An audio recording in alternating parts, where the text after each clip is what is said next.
question probably to 50 people in the last 3 months. And you get the varying answers of, I think there's 3 types of answers here. There's the, oh, no, it's overplayed, and then there's, SMS isn't going away, and then there's the answer of, SMS is definitely dead, it's all crap, and we're going to move to OTT, pure OTT messaging. And then there's the folks who say, and I would argue, which is my position and Acision's position, which is, SMS isn't going away.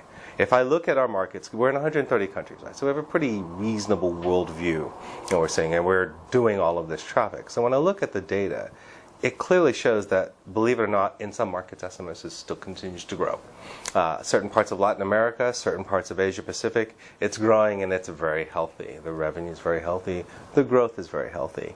In markets that you would expect where SMS should be just falling off the radar, interestingly enough, a lot of the OTT interactions drive a lot more SMS than you would think. The fact is that the millennial has the latest iPhone, probably more likely to have an Android, and they're still communicating with friends and family. And family includes grandma who's still sitting on her Nokia 6210 going, I don't see the buttons. And she still has to communicate, right? So not everybody gets a smartphone. If you look at places in Indonesia, the growth of smartphones is phenomenal. And the actual handset ownership exceeds the population of users. But it turns out that people still have legacy 2G, 3G phones, as well as their iPhone, Android phone. And they're communicating and interacting across all of this. And the messages that are being spurred by their smartphones are, in fact, being linked to other phones, which are not capable. So SMS continues to sort of maybe plateau, maybe dip a little, but you don't see this huge logarithmic drop in SMS.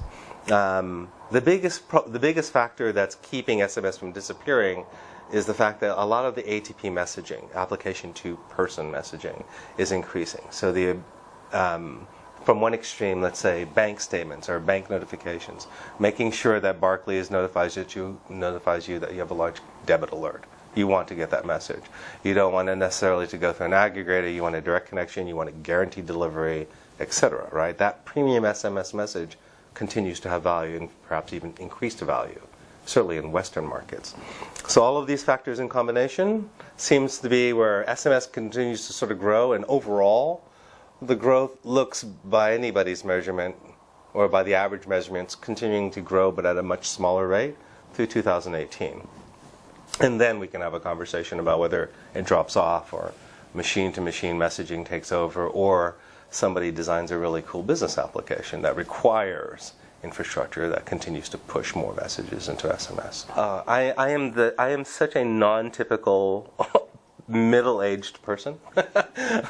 I can't imagine. I've never looked at my bill, although I get nasty notices from the IT department about my mobile bill. So I know that I use a phenomenal number of SMS messages during the day, and a lot of it is international, of course.